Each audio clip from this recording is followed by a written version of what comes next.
विद्यार्थी मित्रांनो, आज आपण या व्हिडिओ लेक्चरच्या माध्यमातून B honours in economics year 3rd year semester 5 यासाठीचा जो कोर ए चा जो पेपर आहे तर त्या पेपरच्या अभ्यासक्रमाविषयीची माहिती आपण यामध्ये घेणार आहोत।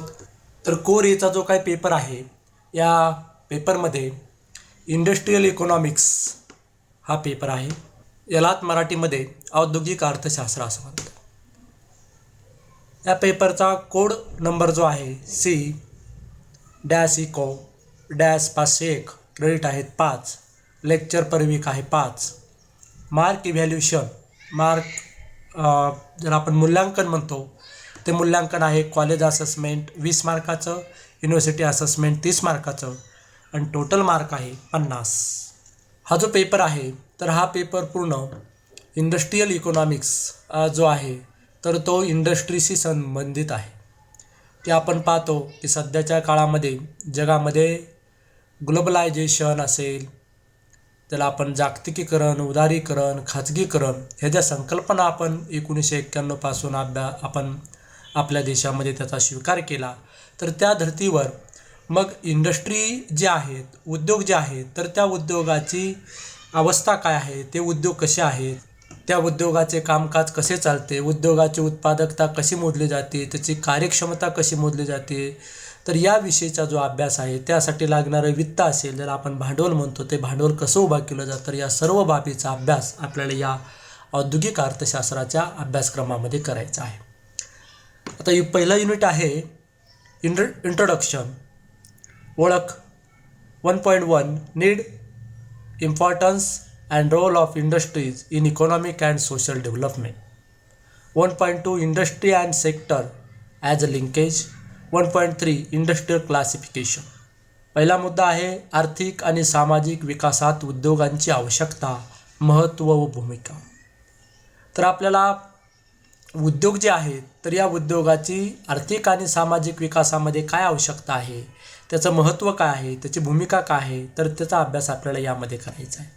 आणि मग आवश्यकता काय आहे, तर आर्थिक आणि सामाजिक विकासामध्ये उद्योगांची ही महत्त्वपूर्ण अशी त्याची तर ही नीड्स जी आहे तर याची आपल्याला मोठ्या प्रमाणावर असल्याची दिसून येते। आणि मग आपल्याला आर्थिक आणि सामाजिक विकासामध्ये जशी काही त्याची आवश्यकता आहे त्यासोबत त्याचं महत्त्व काय आहे आणि त्याची भूमिका काय आहे, तर याचासुद्धा आपल्याला अभ्यास यामध्ये करायचा आहे। कारण उद्योगाचा आता नंतरच्या मुद्द्यामध्ये तोच सिलेबस आहे की उद्योग आणि इतर क्षेत्रातील संबंध, आणि मग उद्योग आणि इतर क्षेत्र यामध्ये जो संबंध आहे तो परस्पर पूरक संबंध आहे। मग उद्योग आणि सेवा क्षेत्र यामधील संबंध, उद्योग आणि कृषी क्षेत्र यामधील संबंध, तर अशा पद्धतीने आपल्याला इतर क्षेत्रासोबत उद्योगांचा काय संबंध आहे तर त्याचासुद्धा अभ्यास आपल्याला यामध्ये करायचा। आणि उद्योगाच्या विकासाशिवाय इतर क्षेत्राचा विकास होऊ शकत नाही, तसंच इतर क्षेत्राच्या विकासाशिवाय सुद्धा उद्योगाचा विकास होऊ शकत नाही। आणि मग यामुळे उद्योग आणि इतर क्षेत्र यामध्ये जो असणारा संबंध आहे तर हा परस्पर पूरक संबंध आहे। आणि म्हणून आपल्याला उद्योग आणि इतर क्षेत्रातील संबंधाचा अभ्याससुद्धा आपल्याला या चॅप्टरमध्ये, या युनिटमध्ये करायचा आहे। आणि शेवटी एक आहे की उद्योगांचे वर्गीकरण। आता उद्योगांचे वर्गीकरण आपण ढोबळमानाने अति लहान उद्योग, लघु उद्योग, मध्यम स्वरूपाचे उद्योग आणि मोठे उद्योग या आपण 4 भागामध्ये किंवा 4 प्रकारामध्ये त्याचं वर्गीकरण करतो। आणि मग आपला उद्योगाचं वर्गीकरण हे आपण नुसतं आकारमानानुसार पाहिलं की आकारमानानुसार अति लहान उद्योग, लघु उद्योग, मध्यम उद्योग आणि मोठे उद्योग, तर असे आपण हे आकारमानानुसार झाले। तर असे आपल्याला वेगवेगळ्या मग आकारमानानुसार आहे त्यामध्ये वापरले जाणारे जे काही श्रम उत्पादनाचे घटक म्हणतो त्याच्या आधारावर सुद्धा उद्योगांचे वर्गीकरण केलं जातं। त्यासाठी वापरले जाणारे जे काही कच्चा माल असेल, जे काही आपण उत्पादनाचे साधनं आहेत तर त्या साधनाच्या आधारावर त्याचं वर्गीकरणसुद्धा केलं जातं। आणि मग असे वेगवेगळ्या प्रकारे जे काही वर्गीकरण आहे तर त्या वर्गीकरणाचा अभ्याससुद्धा आपल्याला यामध्ये करायचा आहे। आणि म्हणून उद्योगाचं वर्गीकरण हे सुद्धा आपल्याला यामध्ये अभ्यासायचं आहे। युनिट दुसरा आहे इंडस्ट्रियल प्रोडक्टिव्हिटी, ज्याला मराठीमध्ये औद्योगिक उत्पादकता असं म्हणतात। 2.1 concept and measurement of productivity. 2.2 productivity in Indian industries. 2.3 industrial sickness, under utilisation of capacity, factor affecting for it and consequences. मराठीमध्ये पहिला मुद्दा आहे औद्योगिक जी काही उत्पादकता आहे, तर या उत्पादकतेच्या संकल्पना आपल्याला अभ्यास आहे. उत्पादकतेच्या संकल्पना व मापन याचा अभ्यास आपल्याला करायचा. मग उत्पादकतेची संकल्पना जी आहे, तर उत्पादकता म्हणजे काय, तर ते आपल्याला माहीत असलं पाहिजे. आता उत्पादकता म्हणजे काय ढोबळमानाने, की उत्पादन करण्याची क्षमता.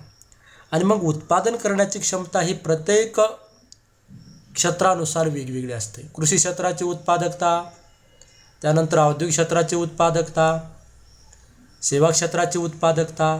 तर अशा आपल्याला वेगवेगळ्या जे काही क्षेत्र आहे त्या क्षेत्रांची उत्पादकता आपल्याला माहीत असते. तसंच आपल्याला औद्योगिक उत्पादकता ही संकल्पनासुद्धा माहीत करायची. मग औद्योगिक उत्पादकतेचं मापन कसं केलं जातं, तर त्यासाठी मग जे काही आपण उत्पादनाचे घटक वापरतो,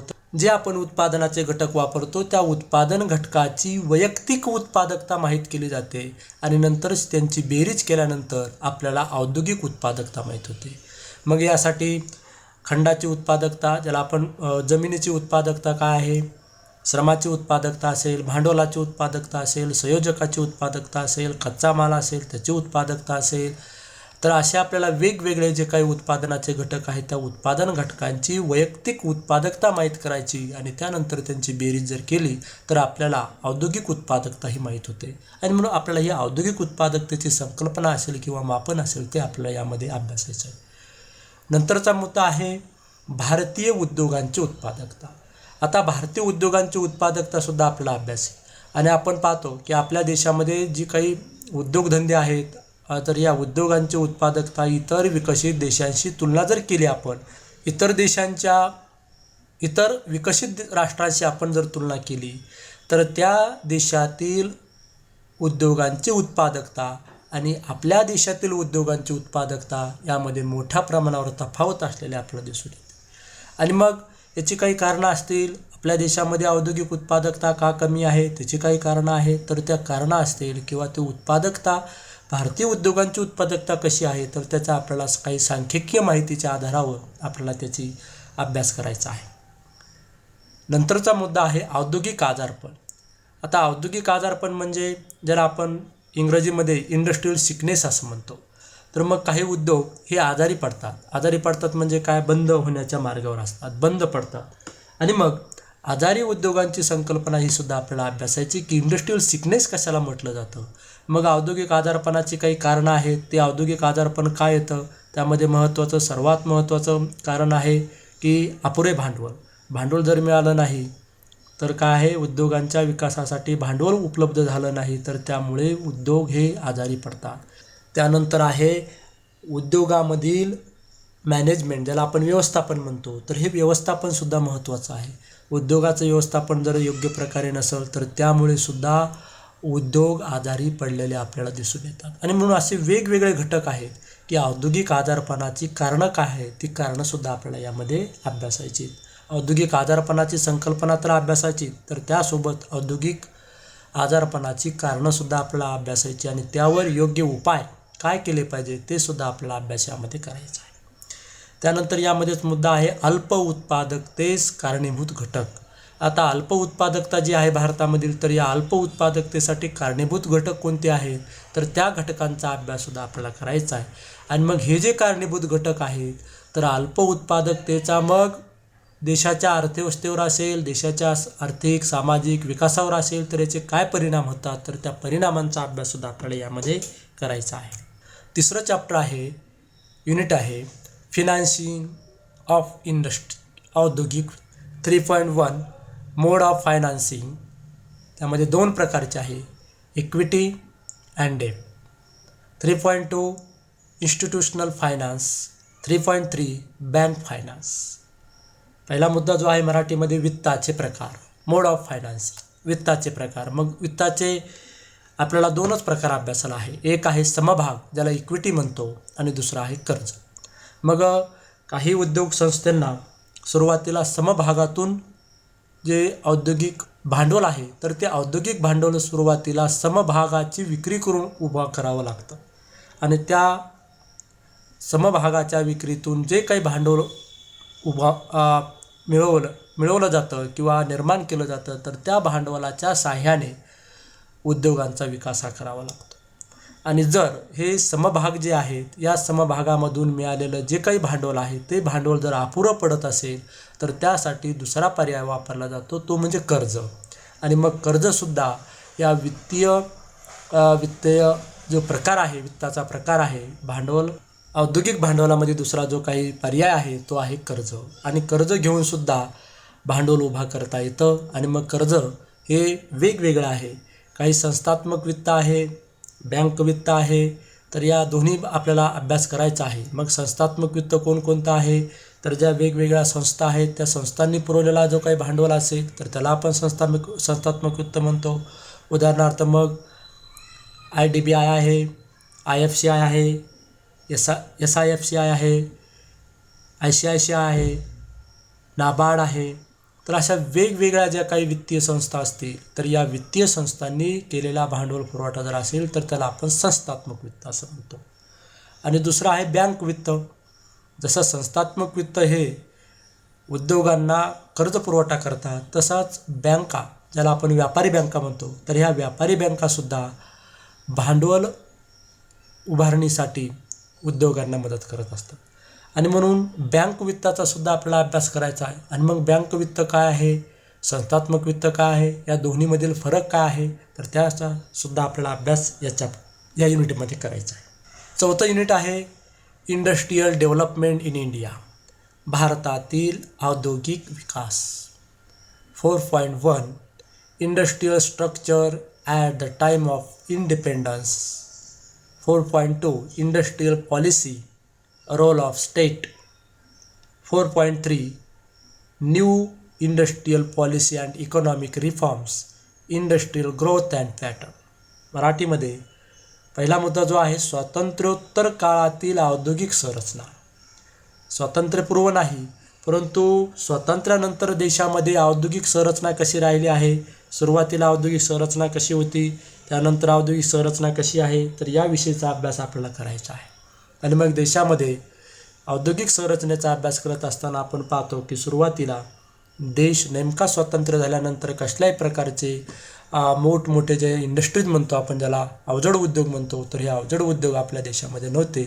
आणि मग ते सुरुवातीला निर्माण करण्याचं काम देशातील शासन यांनी केलं. आणि मग त्यानंतर हळूहळू आपण औद्योगिक जी काही विकास आहे तो विकास करत आपण आज या ग्लोबलायझेशन, प्रायव्हेटायझेशन आणि लिबरलायझेशन आपण या काळामध्ये आलो. आणि म्हणून मग आपल्याला स्वातंत्र्योत्तर काळातील औद्योगिक संरचना कशी होती त्या संरचनेचा अभ्यास आपल्याला यामध्ये करायचा आहे. 4.2 आहे औद्योगिक धोरण आणि यामध्ये राज्यांची भूमिका. आता औद्योगिक धोरणं कशी आहेत, मग वेगवेगळे औद्योगिक धोरणं आहेत. सुरुवातीला 1948 असेल, 1948चं औद्योगिक धोरण काय आहे, तर असे वेगवेगळे जे काही आपण आपल्या देशामध्ये औद्योगिक धोरणाचा स्वीकार, वेळोवेळी औद्योगिक धोरणं आपण जे काही बनवली तर त्या औद्योगिक धोरणाचा आपल्याला अभ्यास करायचा आहे. आणि मग त्यामध्ये हे जे काही औद्योगिक धोरणं आहेत तर त्या औद्योगिक धोरणाचा स्वीकार करत करत आपण नवीन औद्योगिक धोरणापर्यंत आलो. आणि नवीन औद्योगिक धोरण आपण 1991ला आपण त्याचा स्वीकार केला. आणि मग या 1991 पासून आपण खऱ्या अर्थानं देशामध्ये LPGचं जे धोरण आहे, लिबरलायझेशन, प्रायव्हेटायझेशन आणि ग्लोबलायझेशन, तर या खाऊच्या, ज्याला आपण खाजगीकरण, उदारीकरण आणि जागतिकीकरण हे जे धोरण आहे तर हे धोरण आपण 1991ला स्वीकारलं. आणि तेव्हापासून आपल्या देशामध्ये आपण सांगतो की नवीन औद्योगिक धोरणाचा स्वीकार किंवा सुरुवात ही आपल्या देशामध्ये झाली. आणि मग नवीन औद्योगिक धोरण सुरू करण्यासाठी आपण काही आर्थिक सुधारणा केल्या. आणि मग त्या आर्थिक सुधारणा कोणत्या आहे, उदाहरणार्थ आपल्या देशामध्ये असणारे जे काही लायसनिंग राज होतं, ज्याला आपण परमिट राज म्हणतो, तर हे परमिट किंवा ज्याला वेगवेगळ्या उद्योगांची सुरुवात करायची असेल तर त्यांना परवाने काढावे लागायचे, परवाना पद्धती होती. आणि ती परवाना पद्धती आपण बंद केली. आणि आता परवाना पद्धती जी आहे तर त्यामध्ये मोजकेच असे काही उद्योग ठेवले जी की देशाच्या सुरक्षेच्या दृष्टीने महत्त्वपूर्ण आहेत. अशाच उद्योगासाठी सध्या त्यासाठी संरक्षण दिलेलं आहे. बाकी सर्व जे उद्योग आहेत ते सर्व खुले करण्यात आलेले आहेत. ज्यामध्ये कुणीही उद्योग सुरू करू शकतो. आणि म्हणून या काही ज्या आर्थिक सुधारणा आहेत तर त्या आर्थिक सुधारणा आपण 1991 नंतर ह्या केलेल्या दिसून येतात. आणि म्हणून ह्या नवीन औद्योगिक धोरण असेल आणि त्या धोरणाच्या अनुषंगानं ज्या काही आर्थिक सुधारणा असतील तर त्या आर्थिक सुधारणाचा अभ्याससुद्धा आपल्याला यामध्ये करायचा आहे. आणि त्यामध्येच एक मुद्दा आहे औद्योगिक वृद्धी आणि पॅटर्न. म्हणजे औद्योगिक वृद्धी ही नंतर कशी कशी होत गेली, आपल्या देशाचा औद्योगिक जो वृद्धीचा रेट असेल, ग्रोथ रेट म्हणतो आपण त्याला, तर हा वृद्धीचा दर कसा कसा आहे, कसा वाढत गेला, कधी कमी झाला, कधी वाढला, तर त्याचासुद्धा आपला अभ्यास करायचा. आणि हे सगळं सांख्यिकीय जी काही डेटा आहे, माहिती आहे, तर या सांख्यिकी माहितीच्या आधारावर आपला औद्योगिक वृद्धी कशी झालेली आहे तर त्याचा अभ्यास आपल्याला त्यामध्ये करायचा. आणि त्या संबंधीचे जे काही पॅटर्न असेल वेळोवेळी वापरलेले तर त्या पॅटर्नचा सुद्धा यामध्ये अभ्यास आपल्याला करायचा आहे. तर अशा पद्धतीने भारतातील औद्योगिक विकास जो आहे तर या औद्योगिक विकासाच्या दृष्टीने हे आपल्याला अभ्यासक्रम या 4थ्या युनिटमध्ये करायचा आहे. त्यानंतर काय बेसिक रीडिंग बुक्स आपल्याला उपलब्ध करून दिलेले आहेत.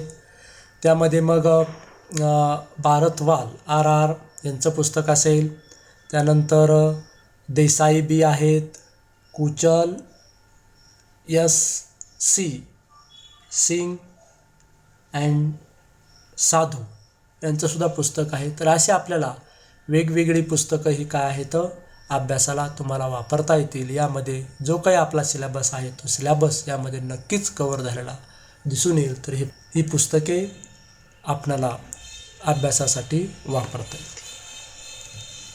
तर अशा पद्धतीने आपण आज औद्योगिक अर्थशास्त्र हा जो 3rd इयरला कोर Aसाठी जो पेपर आहे तर या पेपरचा संदर्भात आपण जो काही अभ्यासक्रम आहे तर त्या अभ्यासक्रमाची माहिती घेतली.